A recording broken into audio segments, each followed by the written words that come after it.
How to scale a clothing brand with Facebook ads. Let me tell you everything that I've done to 5x my brand in the last year. And honestly, we did 200K last January. We did 1 million the first week of this year. Let's get to it. Part number one here is we got to understand why Facebook ads work. Well, Facebook has a user base in the billions.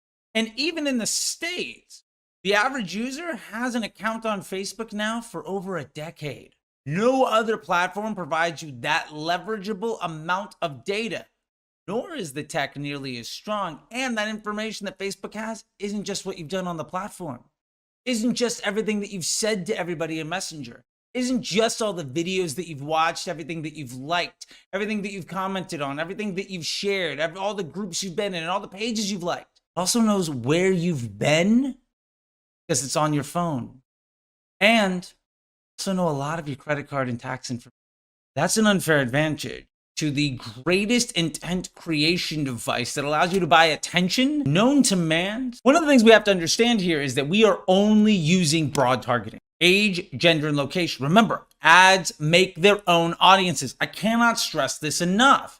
If you want to use an interest group of people that might be interested in some competitor brands and all those other things, understand, and this is backed by repeated collegiate case studies like this one, show that over a third of the people in your Facebook targeting audience are there by mistake. Not only that, sometimes up to and even more than half of the people in that interest group are there because they don't like something.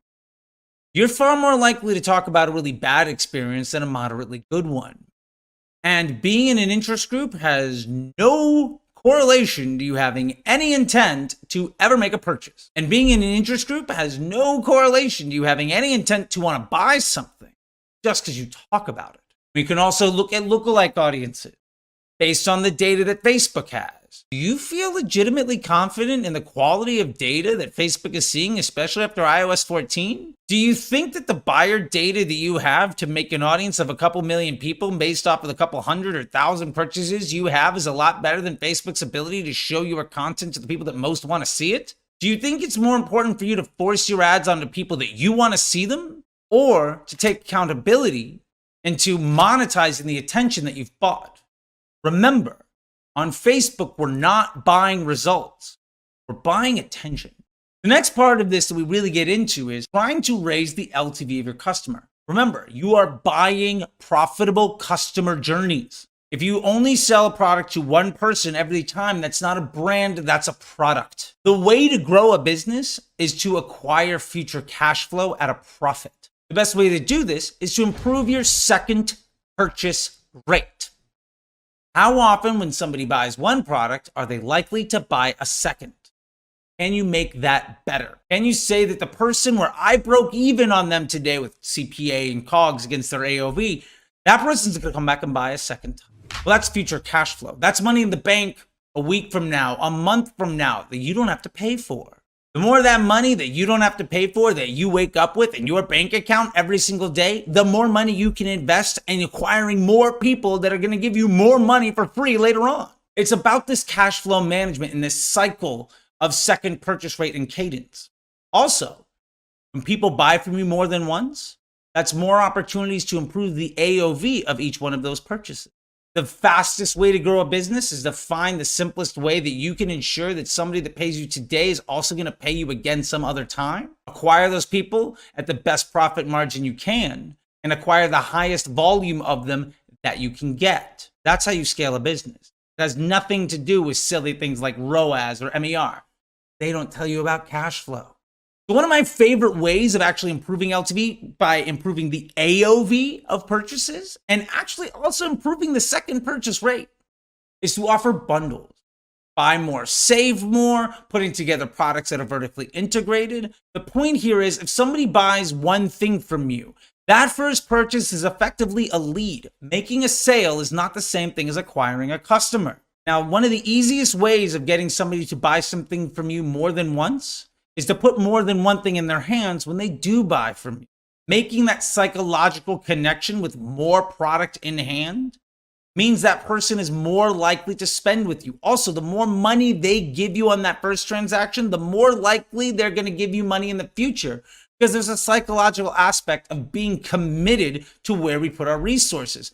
In poker, we call this being pot committed. The same thing happens emotionally with where we spend our money in the real world. So when you're running a bundle, potentially as a rebuttal upsell or a retargeting offer or something that's the second purchase or maybe a buy more, save more on your initial purchase, you're allowing people to choose the right way to introduce themselves to your brand, and you're giving them the opportunity to overcome some objections based on value that otherwise they might not have. One of the things I've done with my women's clothing business is instead of just selling one bra, we give you the opportunity to buy 3 and get 1 free. We didn't tell you that bras exist. You might already know that our product is good for you.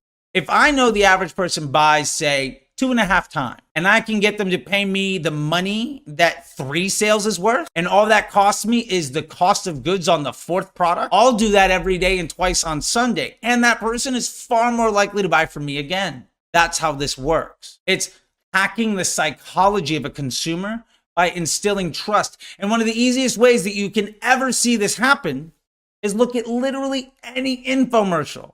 If you've watched any ever before in your life, you know this phrase. But wait, there's more. I learned this concept from Ginsu Knives and Guthrie Renker, and one of my old bosses came up with that term. Really, you might not want to buy that one knife for $10.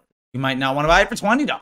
But if you buy 2 complete sets for 3 easy payments, $39.99, I'm going to convert you a lot sooner. Plus, I can pay more to acquire a customer that's going to pay me 3 times as much. Bundling products creates the opportunity for a customer to find the right fit for them. And so often, the error in that customer journey, the barrier to that sale, has nothing to do with price. It has everything to do with value. And the reason people are buying direct to consumer is because the value and quality they get is better than what they would get in a big box retail. That's your thumb on the scale. That's your unfair advantage. If you're not bundling, you're losing money. One of the most common questions I get asked inside the Facebook Ads MBA program and everybody in Disruptor School is, what are the best ads to use? What ads do I use with my women's clothing business that, again, is doing now $1 million a week? And a year ago, we did 200,000 in a month. The right answer is, there is no right answer. Every business is different.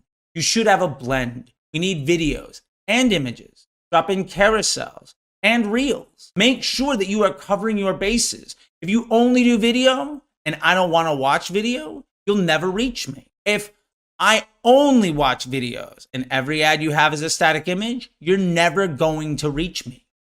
Sometimes carousels can be fantastic because people engage with them and get to check out and kind of shop before clicking.